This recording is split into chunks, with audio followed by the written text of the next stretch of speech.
ele ka lenga ulelo nga ile fongo le ale vanga no kala mai le fono sata faapeta ita se lo se koe kaiminge koe fongo e ma koe ka u fai se ni bang pa fai o le u se le malo por kai mi o le mai lango mau pongi po angi mea de malo kom fai mai se yo foi kai mi o laka ni fai u ka penga i mo vang pa fai no ale la koe fongo ele ngata la ina vala au le la ku malo se fulu fa ale a leo fa la ukele aku le la tu vala au anga i tu malo mai limas fumatas ale no le leia o ko kelo ku malo ye la ngolo winga le malo o le ala le winga la tu vala au le la tu fono pero winga na ya se mai so finanga ai o la talo e sa no tu le o le ta fa ma winga i le ta fa ta ya no to singa la research ni papia na matoi ma e lava le tota ma io o le tai le tuanga ya sai ina wa review mai ya tol fontanga le sa faia le tawa fianga umo te fono uma ma fono fa bai ai tiro atu to ina imantuoto ina tau le leona fofongo tau le paina ai pula o la tumu mai la na vai le fono le sa fa le pia po ma fa pai na wa ye inicio la na vai wa te ena le fono le talo atu ia ona le o lango le fa mo el mal ona tu langa la to te lango ina le poloketi to so le mo lango go with the flow because at the end of the day a fa fonga mai tu malo ma le fa fonga samo ele fai Tuilaepa se tonu o to wi tu malo ele o tu malo Tuilaepa le taimi le nei o ia na le tuangai a le whainga malo fifilia lo tu lai mai o la tau le o le tapenanga a tina e mole a tina e ina o Samoa o le a tina e ina lau Samoa e a fiai oe malo i tu malo o lo aino o lau ekalisia e no fo la fa le mafa fa really common sense e ma faina la Tuilaepa e fai se suinga pe abatu ni mea e fa de le ai lo i tu malo le ma fai le foi na pisa i tupe a safata ile melena pa u li ai le va la mali dia safata e tutunga io va batul malo ba le ni fai na fai el malo o mea na fai ile taimi o malo tau si a fia mi o lato o tula ia tu tato fai nga malo e le o tala fia ngai le lato fa so ino le tupi le la wali liu le malo fai le mea tonu le mea tonu tu ufa sa fura tupe tangata le tu malo o lo o a faina o ina la le titilo e io te tali tono ia Tuilaepa ai po nana e sto fai ile fai pule a safata lua le ua lilifa mai ai long le tofa ya te ia ta ia le tu malo ia fa pia fo ia li fai pule o mai lang bloketi because at the end of the day ana fa bene ile tu la ile fast o le mea tonu lava le ana le tu lai mai le fast e te fai atu ai tu lo alfa fong anga le tu malo ai e tau sa fata ile tau vai nga le na fua malo tau si a le wa ti la tau le ai o lo fai e fai nga malo le wa tu le mai ia le mea tonu mo tangata le la tu malo e wa le liu sa fata lang le fa pe mai pa me na fe ato solo no fo te tono petesa ile le ma le ita tai ina wahia mawaina o le la o ye nisi wa abatu la to fa no ye le awai le fono le watalo o la to le bo lango le poloketi ma le fainga malo le mewa a mai mo le o le tu malo ai me se Samoa ato le la fa to ai wa tala le la fa tala Tuilaepa a fa fonga mai fo ye to ino sai lele fa pe foi le mamalo nisio fai pule o lo ia to no la to va fa fai tu u ile tau fa leanga tu u le tau fa se o la le lumana io Samoa mawai e ese manu Samoa mawai ile o mai fa leanga mai wa mai wo ia lo o le fionga le li pale mia wo o ile tau fa leanga e ni fo no fa titilo Tuilaepa o ia o le tangata matua o ia o tangata matua He's old enough to be grandfather Ialo le sunga lau le malitoa. Not that they want him to be their grandfather. But ele tala fia ngai lona tūlanga manei al toto. Ava vai ele loto leanga. Ole no forma tutu nai. E mo le loto leanga. La me lo si foi, se me fo nei le fio io allo le fionga le palemia. E bodyguard le ai o le mea na fua mai o lato tua grandparents le fionga ia polata i ba fosin sa wai lava le o mai a fa a wau le au nanga whanau ai mai se o ai se tai o le a fa a pena fa pia o mani leo knowing o le te le fa le tonu ntanga luenga o leo knowing o le sa iai le threat ina ia tangata vale ina ia. He feels more comfortable and more safer o nalo. Ale la alosi. La le mea sa moe mawai Tuilaepa. Le se me mawai. Maati le ina ino sia oe wapei oe le stangata matua. No, mana sa o na Tuilaepa. Malo, fafi. Ola winga o umar fono le. O umar fono renkal. Le fape la sono, ea. Le la pau ye la sono. They are las Farrelly. Las Farrelly la. Las Farrelly. E fape e pula tutu ina e mata le live la mai le fono la pa la pia pa. Ia la waluma mai vai o lana. O lana papatu. Which is pata mamai le fai unga wa fai e nei fai puli. Ono titilo iai. Ele ni mea foi fa nunumi le aminga. O le anava tau ale fast sa no manino lava le tai a o alu sa valinga le road show. O le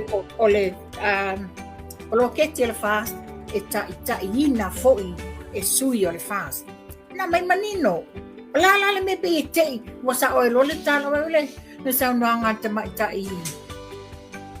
Palemia. Pero te is te nele i. Ertanga fakanga te ina le ia. Ma wo e fala le tūlanga. Langa le wa ia mai ta watu. Wale asa se vai aso. Uma sai mai le mea, faaleanga mai le mea. Was a time mata fo i mai moa ta mam tina ma tu mala tu. Ai fa pea ia o mau ai se ma ai se lau pa se ne inyo na vi inga awa tile na inosia ia tangata. Nga kongu rama, nga kongu so o me to te fetui o le lo fa ye. Ele ia ma se o kaku io e. Kau ke ingo mai langa mi o le fai. Ia nga me ia fai. La epa wo el tulanga fa nge wa.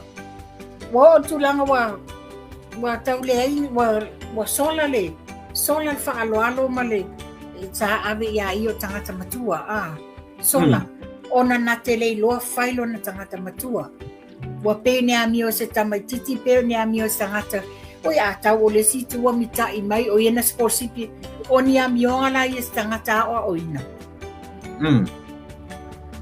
ia orena ia e si um ka punga ka penga mai morka ia tu sa ole tau sanga fa le tupe le wa tanga soloni le lai ma wa umai e tu malo umai lima sutasi le ta e 1.800 million o le atina ingongu ai o yu laila o le la yele tau sanga fa le tupe fo o ina la le la mau wa le ta i 2 miliona nya Faafetai le Faafetai fanga malo o leo sa vavani lava ia latou fofolanga mana vatau sa fola le mamalo le atunu o se fufuanga mamao le nei e maua i tangata o le atunu le tumalo lima sutase sa bo famanianga fufuanga awala le atina ina o latou ainga ia nuu me kalisia e mai se o latou tumalo o le ia sa no Tuilaepa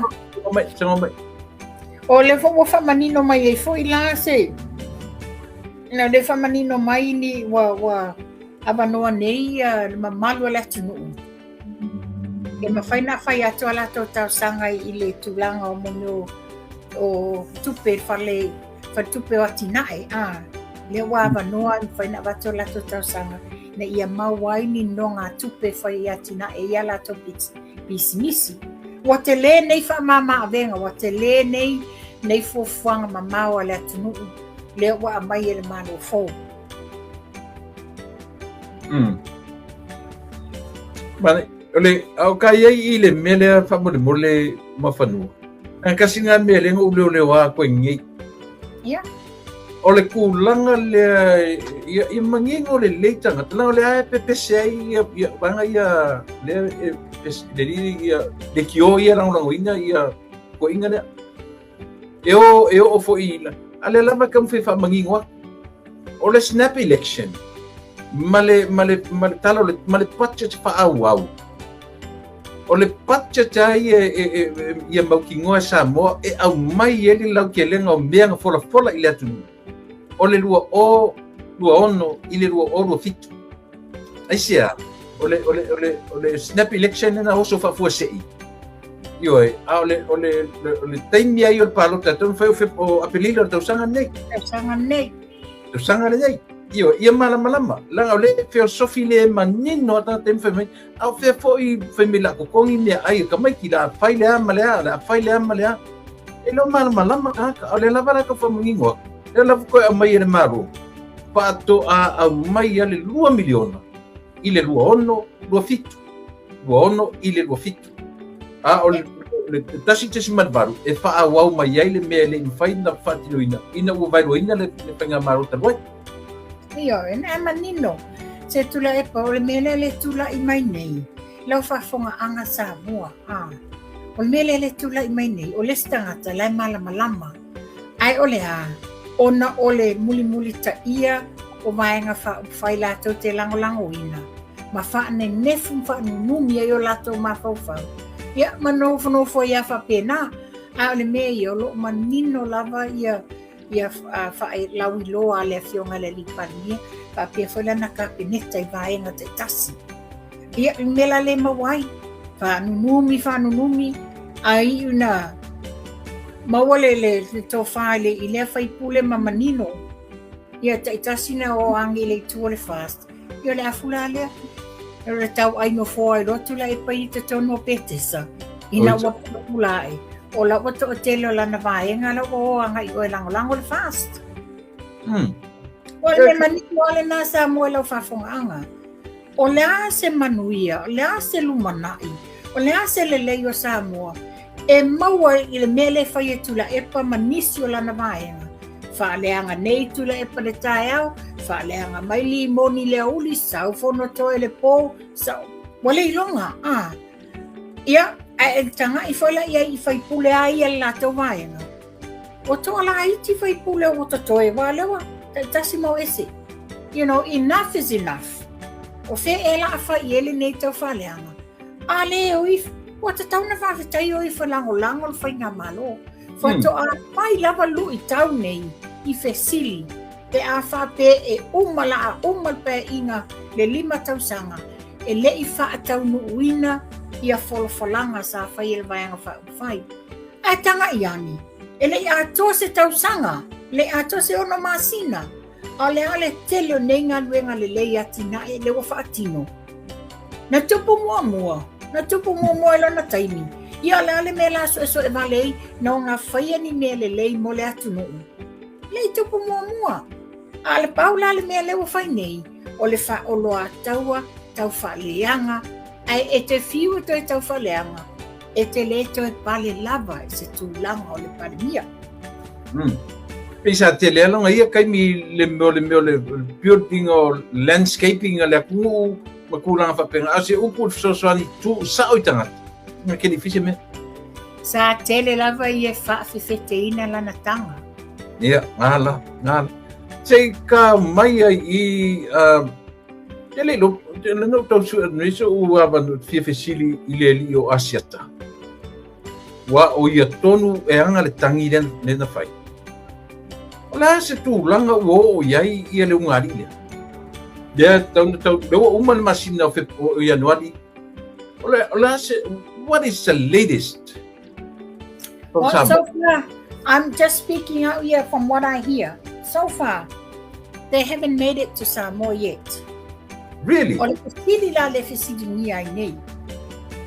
E la fionga tamaitai whamasino sa whaia le whaiunga. O iai ni ala tau follow up. O iai ni ala tau follow up le mata upule nei. O na lewa manino e lai I. Le a whai lai moni le tala lewa amai ele. They never made it to Samoa. O ila manino ai, they are preaching. Wala tau tulir tu la fono. What's tawana putting actions in whaiunga. E a foi. E a matan tapenga le e extradite mai le ngali le mai Australia. Patu Samoa. E pe fōringa mai lese me o whaangai ui. Wai, ngungu ai foi la Tuilaepa malana vaenga I. Ngungu ai. O feo ai ele to ina a moso leo mai fea. O feo ai ele le mea mai leo purotu. O la tau nge sa la langa mai fai mai. Ua tau fiofi au Samoa ele te tauna na whamasino le ngali lea. Fea la i ewa leo mai mengi breaking news. O leo break ele ngali ile lea ile la tau malienga sa fai mali ofiso whamasinonga. A o ka ko kuskala fo ile ori e mai news I fafo.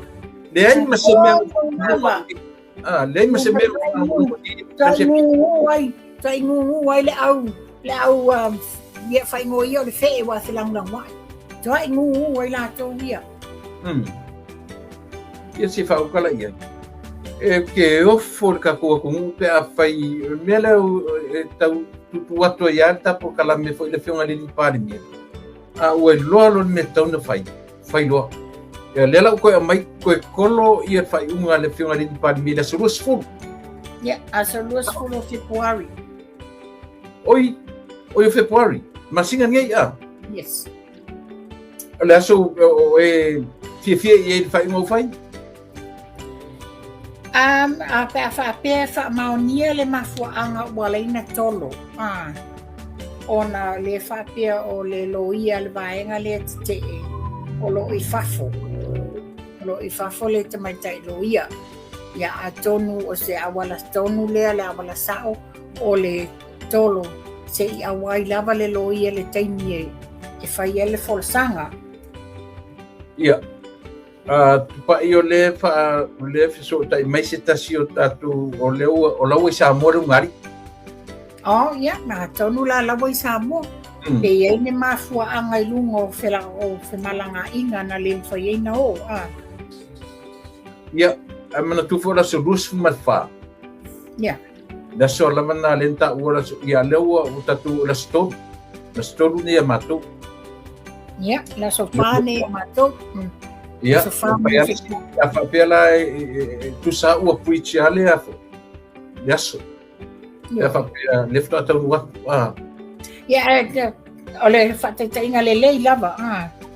Esa oilo sa noanga. No matter what, it was Samoa. A day late, it's always late. Pela tulanga le na mawai le afo le. Le fai pule o fale alupo. Le na pepelo alunga TV fa mai o ia na palai wala ona whanua noa walau mailo na ingoa ilunga le lisia le fionga le li pale mio tangata li palai. Ai mulmuli ane. Anu le interview. Le lai whape atu ia le panel. E le stato interview e whaia. Ai whatanga tei. Mai ai sea.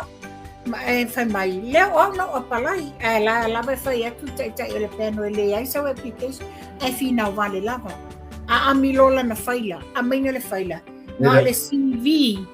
Malana tusi te te. Ai maua e foi. Le taimina submit ai la pepa nei. A few days late. Few days late. So, whapena whaila le tulanga le ngali. You know, regardless la waisa mo le taim nei pe a whapefta atau no, they should have been there 2 weeks ago. Isi fa udale. Be kasianga me le ka kele fifia o fai news ya kako. Sasa solo mai ala ko news me. O isi news me ko puaya. Ana ni mele tu pula fionga le li pale me malana ka pele. Se leva na sisiva mai lunga. Leva na sisiva mai breaking news malea. Taulo meia. ngā ngu ai lola I tanu I lalo. O nai loa mai ai, e whelanu lanua I mo meo whee. Ia, ole makaukia ia karusia fu isa ole ka sa wi fe mai lo sa mo fe ele fa pe mai o vai lai fa longo lo sa mo so ele se me mo ki ho. Okay. Ia fa te miltala. Ia asi ka ku la lo e te lango no ina la le ko kolo ye le surusu. Ia Tuilaepa Faafetai Faamani ole au tu moni le walenga na tolo. Yeah. Ona te fia iai le tamaitai loia wa e tauna whaisanga presentation na ne. Ia a tonga tala fia ngā iai lale le tolo lea.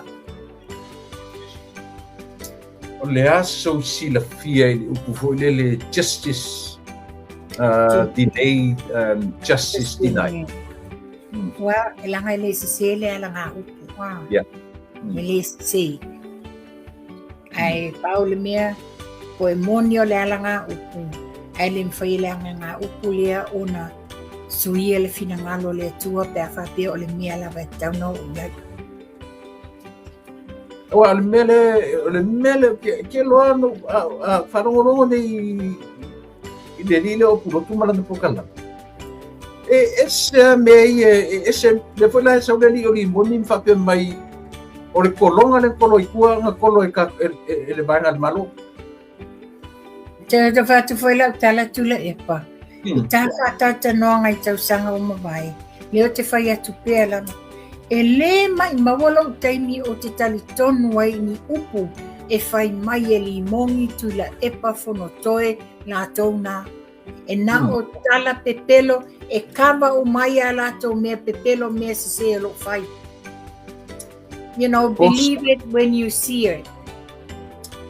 Postpone the case o lise ia na tusi vo ena mai afia me saua ia februari kau ia november o le aso o tala fia ngai le postpone o ia o te awai mai e tolo pulo I le tausala ia lise mantu fole case le nei Tuilaepa na amata o le civil yes alewo o le criminal ia mantua la o le sila sanga ia tausala ia lisi o le o tulanga la haya atuanga lo ia I fafo case you know because she doesn't want to take the risk o le pui ngar sanga le muo ia mai se foi ia faia le ami o tonu o mea lo tutupu e mani, e pau le me iei o se meo se puipuinga po se extra careful o le extra care I le kamaikai lea. Ai sea, nga luka ko vai ufio ki kanga. Kai pefo la le va ai le atunu I seri o Samuelu le tono whapipui te nei. Ke kaunga ka ko va ai I se puipuinga extra e puipui ai tangata nei. A o tangata fo I lona whea wai. Ia li sema lona fiarwa I langa o le ala mo tatu wa ai I Samoa o te le swinga le toi whewhetana te whasioti le tangata.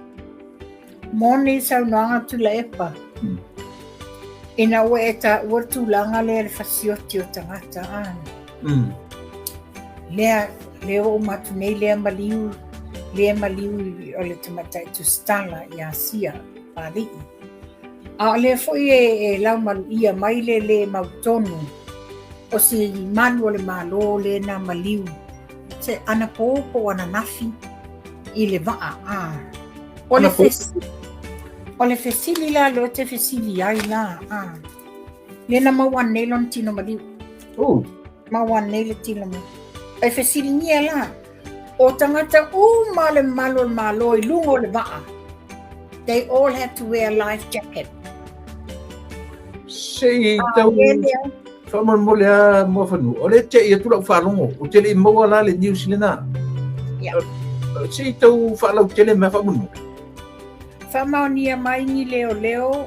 Te leo man tangata sto alua. Na pa I le sami. A o alu le vaa. E peye le, it doesn't look like o le Nafanua. It's like a dinghy po le ato inga wa ala titi lea. A le la fa pe mawalo tangata to lua. Ai sa ili pe li mawala tino maliu le li malo. A left a fa maunia mai nei a te le sa lunga po kalami. Ua fa maunia mai wa mawalo na tino maliu. Na mawa ngata ifo o a sale I moa ma mautuali. Oi. Yo ya le la wa tua la fa dia tua le ata le li malo ma. Yo na. Okay. O le lon tino maliu. O vile le swafa le fa sa wai a. O lo la tele ofisili le tulanga le. O le winga la tale tele ofisili. Ona le o te loa, it's the policy ale malo. If I pay for ia tato shipping company o tangata whainga renga po malo o to se waa. They had to have life jackets. Yeah. Nela o ini life jackets o nei tangata. Ai o whea sa ari ele nei waa. O whesili whoila. Longa winga whodinga mai e pa u tangata nye wai pe whodinga mai le. It's like a little dingy le ni wanga whaende ini pui. Wholinga mai whoila. Longa winga nga sawa le anwa le nei waa fua ele pa u o tangata ne toto. A saur ko rua ai o ki leo. O ti leo. Sorry. Yeah, we are like dalale. This is me personally. I just hope o sia leo le so na part le fatinoina o le maliu o tina le tono whapupui.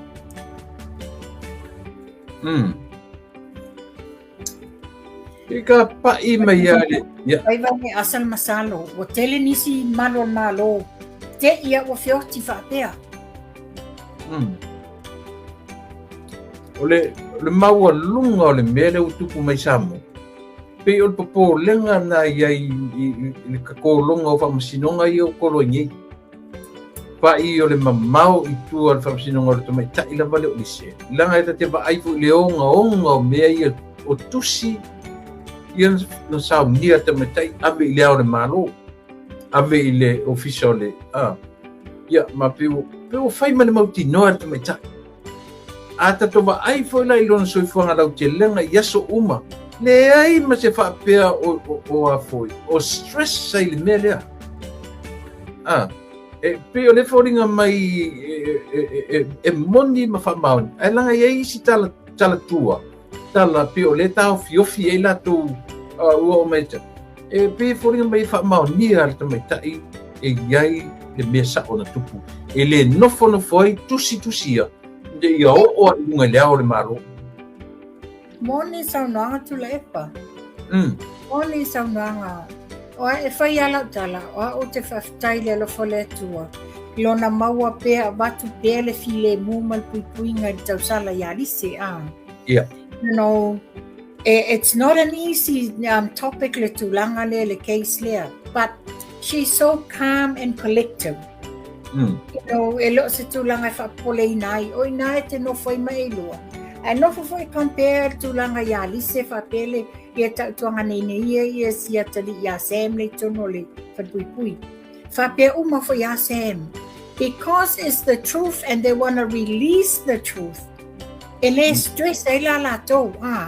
Right. Le whapole nai. Wa lato le file mua le tua. E abatua le whamawhanwhananga ia lato. Tala le mea moni. Pape whala mele tula I mayalisi. Because why would she be stressed out? She's telling the truth. She's bringing out the truth of what happened. Mea na tutupu, whaton winaina ia, mea na mayele mea male mea umana le sa tupu. Tangai whala iai. O le whaafitau li tele ala le sa tula I mai. O mea umanei. Fai e le sa avea ma komisina leo ya longo. Lane iai te le yo le corrupt le sa iai ina. Ele yo interview lise. All of a sudden mo headline male newspaper observer. Ole a lokalise. Ale ne nofo lise I le moto na matua lato te leilua se mea. Lea na leina mafua tusi nei, e le official ombudsman, le fionga le loia sili, na oawa le komisina ma le minsta leo, o le sa avea mapa le mia malo tausi, pa pea le fionga le malo al malo. Tapa ia nei le mea lena request ai se puipuinga. Mo le palemia. A o le whaia ma palemia. Lena whaia tui na iai le whamatau e whasioti la ua ma le li minsale ua matu nei. Le ai ma se puipuinga. A le lau vevesi nei I tangata. Le ai ma se ano iai o le sa avea ma komesina leo. That's how corrupt he is. Le ai ma se ano iai. Ai nganga poa le tina le ngutu o sai lele luma le ofiso whamsinonga. O solo. La mena oi, fio soi le loka tina lea. Ai le poa le tina le ngutu na tanga o le pai e le tina le. Oh, I wish she did. I wish she did. Ai atore vai aso o iele leo. Yo. A leo a watu whamatau tau tino atu na iele. Ai le ele ianu iai. Ele iano iai ona pea. Sa tu mawala loina ia le moli mawa sem. Sa lato whaonga ina upu pepelo a limongi. Ka pepelo le sem. Ale lato te loi me moni. La me na lato ignoina. A whai la wa engage le fionga le li pale mia I ona alo. E salai. Wa ana whape foi o oipo o posesi. You don't feel safe knowing te le fale tono sa ye tono mtanga renga leo. E pule atu tua ye tono mtanga renga. O lesi le me te tauna va ai ia fia me langa te lo o te ia. Ai o mai fatasi ala ua to the same topic, to the same subject, o la subject. O fa nau. Arfa sini oi to tupe ai to tongi ai. E concern I tupe. La fesili la le Tuilaepa. Ia. Afa fonga mai la te mai tai pa le sa vem palmi ya fiami. Tai va ve faina ngalo ya oe. Eleni tupe el malo le tu tongi ya lo le fionga le li palmi. Na e palmi nei. Onga ole fast. Na e alwa tu te tonu. O lo fai lava tute yo anlo le fionga le li palmi. E la te esportinga lon tamai so se mea. Na e ia le taimi na fita whaatau toi na e avem palemia. Na e vai la mena ele fesilinia I la le taimi le nā. Sa tatau na e fesilinia po o te tono le payroll le ofiso, le minsta ofiso whatoanga. A le whatau fesilinia nei. Ele se hau au nanga a ano le fionga le li palemia whatoa whai nei. Ai ke mga kua nga ngana ia Tuilaepa. Koru se fulu afer ko kongi ele afta vale la uri lona tari. 30,000. Ole mea ole ke fie lua. Ola ele na mele oi le ki o ia la ko ke mai fe la ko kongi. La ki ngang fa ko la fe me la ko kongi ele maru. An ole oi ile afoi ile payroll le maru a min fa maninga ola tu tala I fai. La mole o le ma faina o la nga fa mania I lo le tau faleanga mal pepelo. Ai fai ngofia le wingo la tala fai ngofia le na mai ai lungo po kalame la lau mai ai ne pawa ne ia fa leo fa fonga I malo le tino ai au te tarton e ai le taimi o le tua e ai le taimi tato fei loa I se taimi e inta pinanga ia na maua I lo le na le au lo tonu ai tono le afi ia no po ngai muri aku ka ku kai mili aku e fai mai fea le tua so. Ua pea le kua ngau mai fea. Au a fia ngia ngā polanga. O ringa ia ka maro so pe o maro pe o valea pea. Ia mele maua mo tangata. Mo tangata ole le suafa o le li ai SML le fai. Fai e lole la unga le sito ina mato e ka le sia la lo Christchurch. E ta vale un po e o tango lima. E tau le suafa o le tua e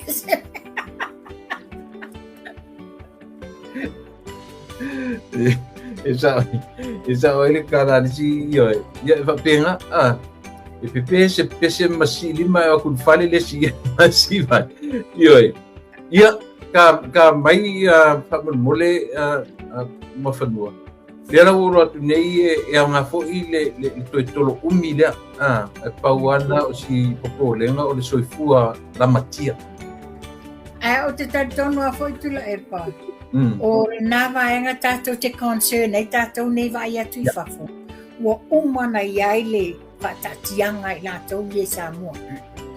You know, the security, the protections and everything. o lesi tangata le ua o te loa I tatou whainga malo o le Samoa o le rida o mai whea ua te tau o na whai ise whainga a ua lai olo I Samoa Toi titia molo na afu. moi ia nei ia o leo wa vai atu ke le lope na whanolongo I le video se ta mai tai leo te watu man swafa o mautu mua to mata e te tau sila fia le ta mai tai O te le masani ai Tuilaepa a wa lewa kawa a tau sanga o even 2 years o te wa ai pea la wa yanga live te wa ai pea yanga live it's not a live interest ai ya open o whalongolongo nga go through a kwa live mai pass ai o le mea te loi langa lewa sau o te le lopo longa ingoa sa o lewa sau ai mautu mua to mata wa sa sau ya teine matalasi ia o ina foi la te loi e fo ie mata vale filana mai you know sa sawa ya sa mo teine matalasi a lewa te vai atu nei wa ese mai the same person a lewa sui le ngoa whether it's her real name lewa sa wai ai no foi la metitilo ia se eno ta te fisili o le teine ea o lele lunga ni maluanga o la ai ya vai lunga ni aisa o what you know she looks way mako yes a cloud 9 la sa wai te va to ia fa swa mai ma fai ele mai ma wela le teine a mana ia to nga tangata wale foi no wa ya tu lana siva lan si masu o na ia o pe ko nga kanga lam ko nga winga nga ele ai lo ma se trust ai nga ko rangai wa tu langa na yai a wale e tato wa mana ia onga te se sia mana ia tu fa pe ia sa fe me se tala no des na mai lo se tala ata langa nai tangata fa pe wo to wo fa tala ngo me tangata on alcohol fa tala ngo me tangata o la ia le tulanga ni fala fa saina because we don't know her action speaks louder than words. Do you think she's the one of your Mayor's friends? Well, to what I hear and what I see, some of her posting, o lesa yese teni salato militino fatasian. Elefapela, I won't take it as the God's truth of that, because you know she could be a person just happen to meet and say meet and greet. We don't know what's her real involvement. Ilivainga le to like my name.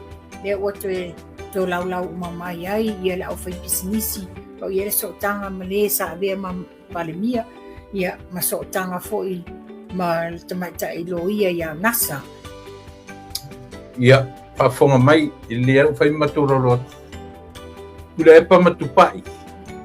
I'm going to tell you something o lise sa fai mako o lua o fia me o le kala le ngā o mea uma makala ia e fai e fōlinga mai uma o le kala mongi nga. O aila le a mai e whaupunga lea. O Kelly Heather. At Kelly Heather. Yeah, a whafonga mai la Kelly.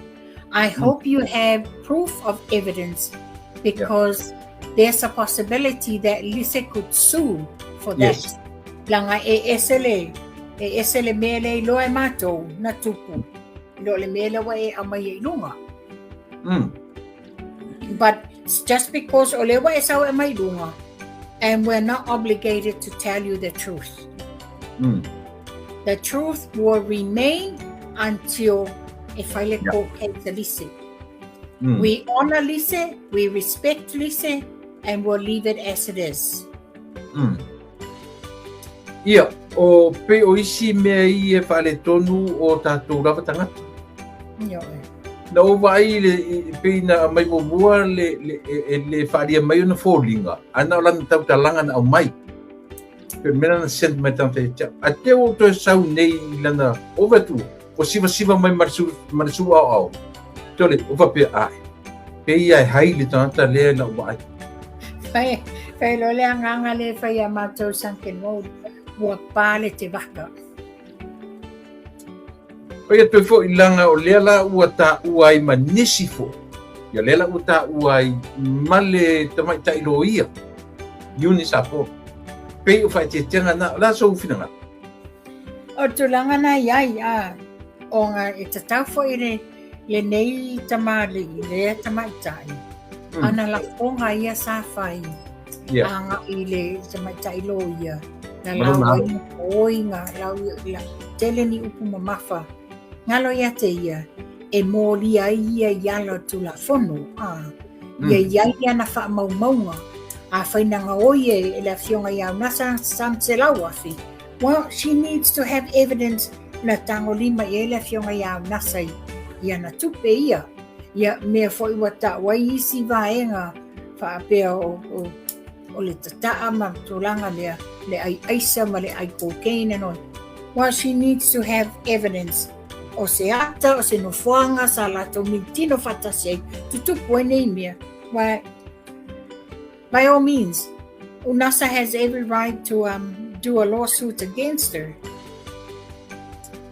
Ia, o tuinga whai te tianga lea. O tuinga whai te tianga lea o lea o tau whai atu ia le tātou ia tātou fui nei whasalalau ina ia pui se ia wangana ua mai tarsa o mai ofisa o leo ia mai la tu lo hendroina ia le matau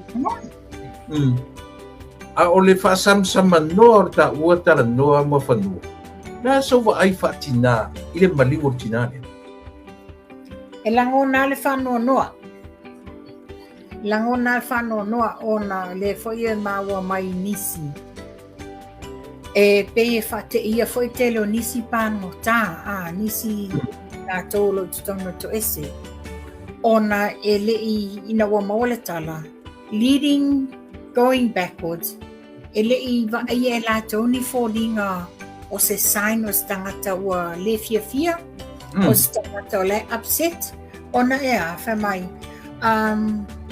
o le passion ale tinale yasia she was engaging I le a oina o le ngangana Peritania I nisi alo whanau, alo lo tutono le foto esi.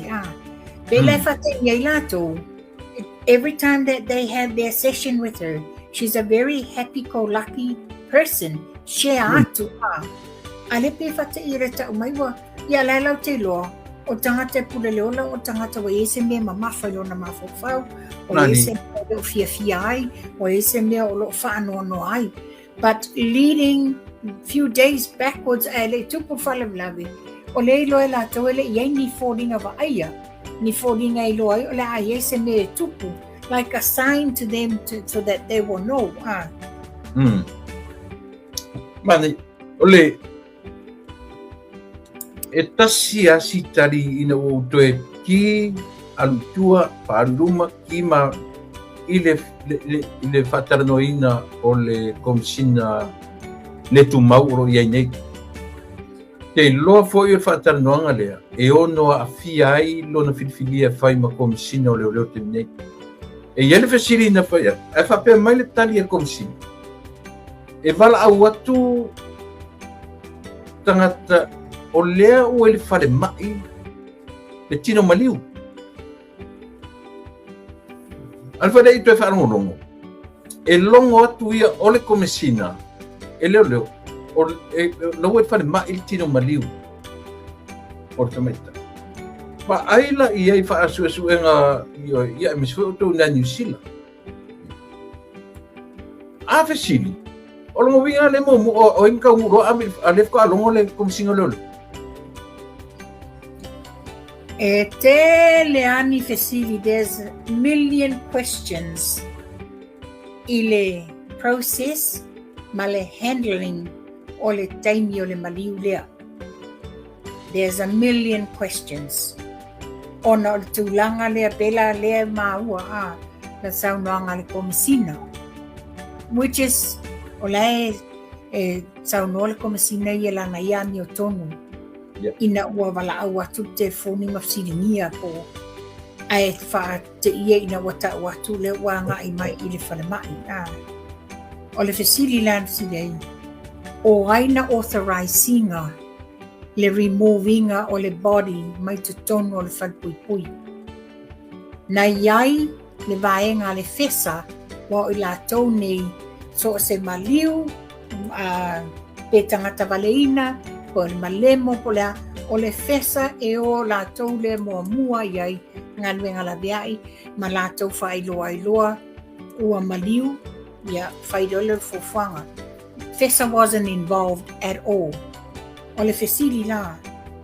O ai la lena authorizinga le whatautai o nei mea. O ai na authorizinga other than le whate ia le sui komisina. Yeah. There are some news that we know. Lewa o mai atato ai mali le fafonga anga le tunu ele mafaina tua ona ole puipuinga la le ina ia fa maonia ni tala ma watu si tala sa o lungo le malo le tunu ia tato fa tantani o faia fo ilale investigation ia malesimia o le o mai tawatu o le a watu le pathologies from overseas la to te faile tonga mai loa tonu ai o le ale tu ainga o le ale tu ainga maliu na maliu wale tinale nei what costs the death. Absolutely ole tu langa foi le langa sa o ina sa matu tala noa ma ili tautai ia sa fai matu theories. Yeah. Ola o theory la. Ele tu le leola. E o mai pene. Leita ua. Tutusa leita manatu. O fa pena foi ia le leit Faafetai. Faafetai la o le tutusa ta theories le mele. Ia ta o to le fa pea. Io ai. O to fa pea si o mai la le mai li poti. Ia. Ai o le me o fofongia pe o lena tele te lata la tangata ile maliu te maita i profesa. E lilo i manatu e o whapea ia pe o le main witness lava le o maliu. Yeah. O le fesili la. E iesi tangata ua laki ai i le mea lea pe iesi tia panoa e whaawa waisa i linga i mea. Opinions. Yeah, this is from me personally. Yeah. Just because we're maliu ile tustala yasia. Yeah. Doesn't mean that mana tua foi. O le lunga la lo. Le afianga o le savia palemia. Malo tausi. O le lunga la lo ni vitala fitua solo. I elo na afianga. Just because la wa maliusia, it doesn't mean la tupanga no ai la pe fa pe ye se afianga. Let's look at for argument's sake. Yeah. Fa pe o ye afianga. Just because wa maliusia, that doesn't mean that she's got a clean bill. Ile tulanga lea. Mantua o le lo male case la lea male tausala ya lisi. Yep, mole ka koe pai kasi mai se ia mai sa le fu ala langa le si ba nga fa pe pelo le malo o le faia ba le tausanga nei ale o fai mai e fua i lunga ai le tatara noa po malama tangata malako interpretation pa malama mai ni min style pe o le teime wale la sufina manino le forfolanga le forsanga le afionga ia mo pola na rosa o le tapenaina o le au nanga nei o vale e le o se mea whaingofie tele le tupe e anuai ai tele foi ona vaenga ta pena ai la manino is look at 2 years but mana 2 or 2 years le sa no ele fionga le mata minsta ona e lua vale le ta pena so there's a possibility it's an overall ile lua vale le ai le na manino for sanga le fionga le li palia ina ia amata mea loa ni fa ingo tanga nei so ele ai la ele ni petelo ni petelo fa ingo fia na ola to twist mi milo solo mafi ona olea o lunga lava tau faleanga peno fa o le ale manu ia malu mana i sa moe maua ile latu tau faleanga le fai ole o lo fano noanga na langa e faro longo le le fa ingo new sererile o tipi o tanga pai e foringa mai e pia le f2 ngato o le sina ma ata vale lua inda na ole tele lope te tonu la theory le sa faya ana fa pea tu le maile malo ole tu langa o fa ta wino se vale le pe lisi se vale pengo fiere malo na failo te sanga nei ile ita la foto pe wala wa faida en fana ita la foto pe pay off le vale ile tu langa le wa yai ita la fosa mo peita ele o fa mo le na o samo to fa te le ina ita la ona o le vale o le wala fa yai ola te lo a punta tu so le ta pena mai ai al fainga malo ele mana al fainga malo i se mea pe o le mea le sa fai mo tope lau tope vale le fainga mea na mai lola ia pa o le mamafa i lunga ma le tno al mene lo ta pena fa to anga le le fionga al pale mia mala na kapineta e mai se foi le min stau tupi la asanga ta itasi ia o e fortene fatino la onanga everything in it is in place ele aise te polonga le aise mamafa se abenga e pa ulungo sa moma ma se la tunu malka le fainga malo filifilia la vea pe se ta lua na foi e fai ma ofisa sili o le sanko yes yo te le lope te sila fia le lia fa pe wa leva na lua e tono le department le wa leva na yai leva na yai le foi tamadi ia o sangata foi wa lola na tautua le failo foi le au nanga sa faia Faafetai wa tofia foi tofia o ia vema ta o le sanko Samoa so wa manoa te whanongo le leia le mafutanga kapineta ia mataitai o fono whaavai o tumua. Ia, na mawale se taimi whanongo ai, ma naia le a mainga o le anamatau. Maia a maia le fionga le li pale mia, ia tūlanga wha mai o io, wha manino, ma ngā lulua wha tasi tangata i le amio tonu. Ia awane fete nai, ai ia mawale au nanga, mole le leo o i tumaro te tasi. Tu sa manino ia le navatau le a mai, pēr no pēat. Ia oi se ala le fia awai. Oi se ale fia, la ale fia e whaia whaatino ia le au nanga, o le poloketi mo lato i tumaru. Ia. Le la wale fia ele to ino. O Tuilaepa Faafetai ana ngofua. O la watu mai umala na vaenga i tai. Ia, malo, o te loa umatua o mata o pusa o tarmonia. O le watu i whamaonia mai Samoa. Ua iaisea fo i se alo to ua whanolonga so i fua. O le fo watu i wha mamafa mai le dengue fever. Fitu masina se peteine lewa. Ia mala fo fa maunia mai le yanga le fala pe o mato ne New Zealand. Be vela, matoa i ve vela lava. Ai e mo enga wa wa ti e con ele watu whawhoti mua te maru mai ale fe tau ina mai Samoa le ma ale o le tau i Samoa le foi whapena tu tuila ma losi le loloto ti mua tele ta whenga Wa ese mai le tau le taimi le sau ia ina le basun tene.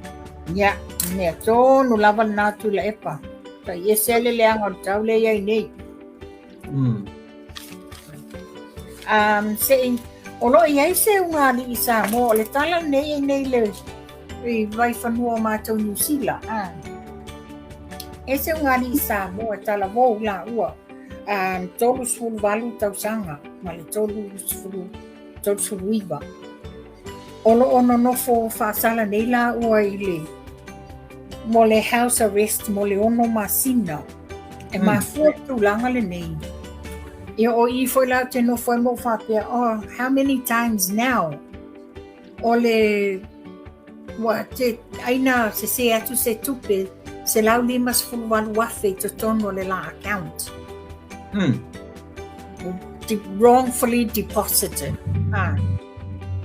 ai mantua la o le ai whapea o se tamā matua fitu sefuluwalu tausanga ai o sanga pension from overseas le lawa no transfer mai nei langa account nei New Zealand ai se le last digit ai alu sa tono le account le ngali ilea le lau whakala ina nei le ngali ai mana tua foi o protocols a mene o banks a whapea nei Tuilaepa whapea nei o au le wo tango nei transfer le tupe i le account a Larry I tell the sale account a Larry I say atu I lau account o ai inga le bank e pule oi pe toi whafo I mai lau tupe that's the protocol of the bank e pule le receiver because tu unfesao you didn't hack my account you didn't go into the account I willingly or the tala len fa le bank I willingly transfer it to you so therefore it's up to the receiver beto fa fo email le tupi lo fasa alelo fasa le ngani le o le mela len I made a comment that this is really unfair yes ole injustice o le tala le ngani fa pea ai fa pea la o se manuia wa mau mai se talonga pena la faia wa ngalo ya la ua le la wa fa nga ia la o le tupi ai mulmulia e loa ia mantuala ele io le ngali e hack le accountant ma dole ele lo foi le ngali va to ala I lo no waftango fiatu wa ele tupi tona le account so fela ia protocols al bank fela ia protocols al bank na mawai sesio mato vai ngal SSIG taimoli o le tato humanitarian dinner a transfer mele tupe o tickets o le dinner was a sale account na aviyai so they didn't get as if it's allowed le tupe they didn't get it because that's the protocol of the bank mai ele mafai foi la ele bank ona ta uma ia o ele account tangata la wali ele tupe it's against their policies ale la tupu mele ngadi ile le la ufasalaina ia paule mea o te Faafetai le tua ele o fale pui le ngadi le home arrest le home arrest la le